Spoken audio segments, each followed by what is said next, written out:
everybody doing? Vibely. I hope it's your girl A to the D to the A. Before I get into the show today, please go and like, go and share, subscribe, all that good stuff. Now, as you may have guessed from the title, it is the official first episode of Lessons from the Men I Have Loved, and I'm so excited. I'm so pumped. Like I said from the title, you can tell it's for girls between the ages of 16 and 18, or rather, I will be talking to myself and telling myself things I wish I had known from when I was 16 to when I was 18. So let's give it a go. So I officially left secondary school at 16. I was lucky enough, didn't have to write JAM twice, didn't have to write post-UME twice, literally got in ZAM. And I had lived a relatively sheltered life in small Ogun State, and there I was thrust into university. I remember in Babcock there was something they used to call October Rush, and I can't even lie, I was part of October Rush. October Rush was essentially when freshers would come to school. We would have to do like a 2-week orientation period, and during that time a lot, and I mean a lot, of the older boys who were in like party houses like Toda and the rest that time would literally rush the girls. Like they would start to pick their favorites and basically start to toast. And obviously girls then were 16, you finally have freedom. You can do what you want, you can stay out late, mommy's not going to tell you come back or whatnot. So a lot of mistakes were made. I remember there was a nice man, a nice young man, I'm not going to mention his name. He liked me at the time, and he was a top boy in school. He was a big executive, and to be honest, I was flattered, and that is my first lesson. Flattery isn't always the right thing to feel.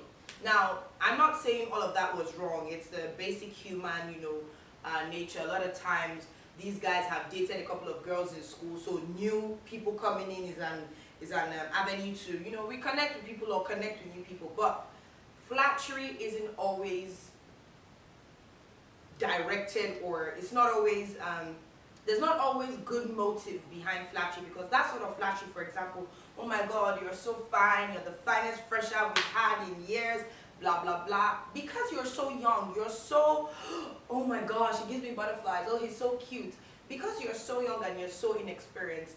This flattery that is literally the barest minimum has you tripping. It has you thinking, oh my gosh, yes, this guy loves me, this guy, little things that somebody who's experienced in years and in life knows that, okay, yes, he took me to lunch in Busa House and so.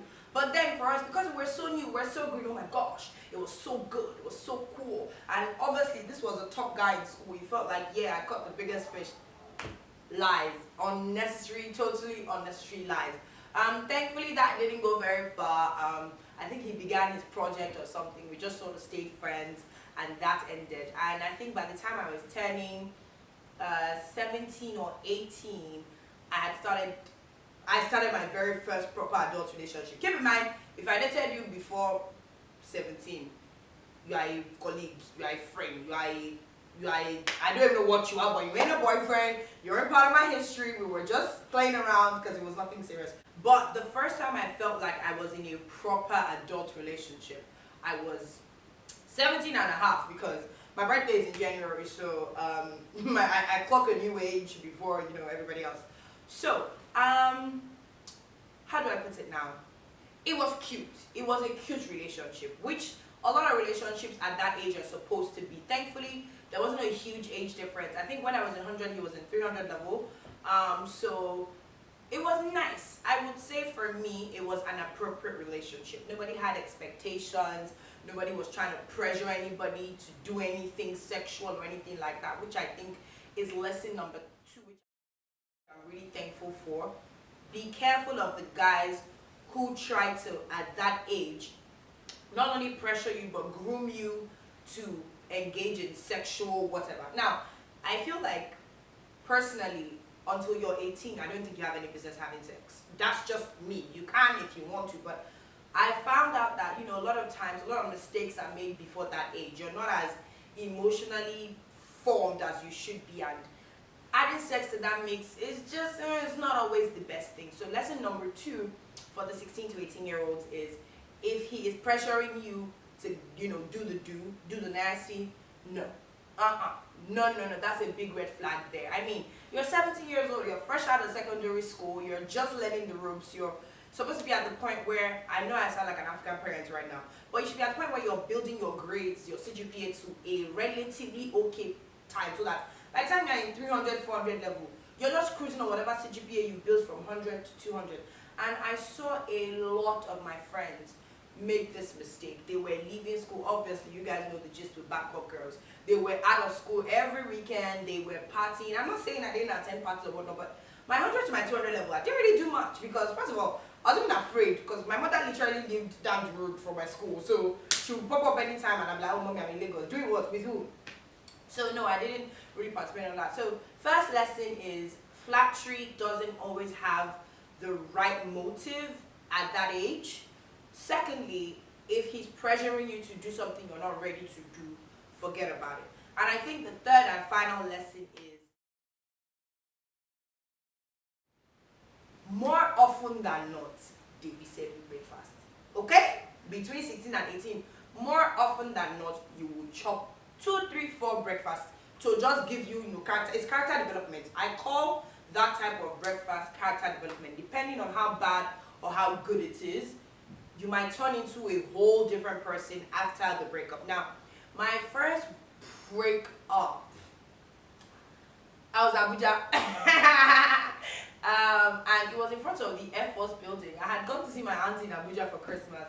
I remember I had gone with my cousin to go and see this guy, and he came to break up with me with his car, and we parked outside, I think, an Air Force base or something, I don't remember. And it was just like, 1st of January, you guys, they served me breakfast in the beginning of the year. I can never forget because somebody else has served me breakfast like that later on in life. But my very first proper breakfast was with my very first serious boyfriend. Shout out to Shiwant. We were so cute. I used to wear his shirt around school. I had a sweater made with his name on it. Really cheesy stuff that looking back now, I'm just like, wow, ciao, you really did that. But I would say we broke up the first time, and I can't lie, I was wrecked. Because obviously at 17, 18, you're there planning your life out. Planning, oh, I'm going to marry this person. Picking baby names. When she's like, I'm not saying those things to me are rites of passages. Every girl goes through them. When you're that young, you're fantasizing. You're not really in the real world. You're in your little, bubble. You're in school. Your parents are still giving you allowance. You're not paying rent. You're not doing anything. So your possibilities are endless. So if you're feeling all these things, if you're 18 and you're watching this and you're going through this phase, girl, enjoy it. Enjoy every single moment of it. Some people are lucky. You've seen stories on Instablog and places where they start dating from secondary school self and they make it all the way till marriage. Is it really common? Not necessarily. Could you be one of them? Very possibly. I wasn't one of them. So we broke up, and I remember I had to, as in hot tears were falling from my eye. My cousin was ready to go and fight. I was just like, leave him. I remember I had to go back home, and for the rest of Christmas, pretend as if they did not just serve me breakfast, because my auntie would have been like, huh? So I remember we broke up, and then Christmas passed. We resumed school because we were going on Christmas break, obviously. And I remember he came to my campus on my birthday with gifts and all that, and we got back together. That's another thing. Between that age, you're going to be so stuck on whoever it is that you like that the possibilities of breakup and makeup and breakup and makeup is quite high, especially if, say, you guys are in the same uni or you live around each other where you see each other constantly. At that time, you're really so hopeful in the relationship that they will mess up the first time, you take it, you take them back, second time, third time. There's a lot of rinse and repeat going on, I would say, at that age. So if you're going through that right now, don't sweat it, it's a phase, it will pass. But eventually we did split up. We split up because he graduated and he didn't live in Lagos, he lived in Abuja. And straight after graduation, my guy went for his master's, and that was that about that. So what I would say, like I said, 3 lessons. 1, the flattery isn't necessarily always legit. Like a lot of these guys, they're older than you. You're on the cusp of becoming an adult. So you want these things, but you don't actually know what to do with them. So it's easier for somebody who's a lot older to be like, oh, This one has money. If I tell her left, she'll collect. If I tell her right, she'll collect. Second lesson is, if he is pressuring you at this age or at this stage to have sex, accept it's a decision you make on your own. Don't let him ever guilt trip you to be like, oh, if you loved me, or don't ever let him bring that whole, oh, but all your friends are doing it, they are dating my friends and they're doing it. You are not your friends. You are exactly who you are. If you are not ready as a person, which I don't feel anybody before 18 is ready, to be honest. If you are not ready, do not do it. Don't, if he tells you to prove your love to him, tell him you cook for him or something. You don't have to prove your love to him by letting him in between your legs. That is absolutely false. It's totally rubbish. And I think the final one is, it will most likely end with tears. They will most likely serve you breakfast. But it's breakfast you can recover from and, you know, move past. I think this age, I would call it the learning curve age. In short, no.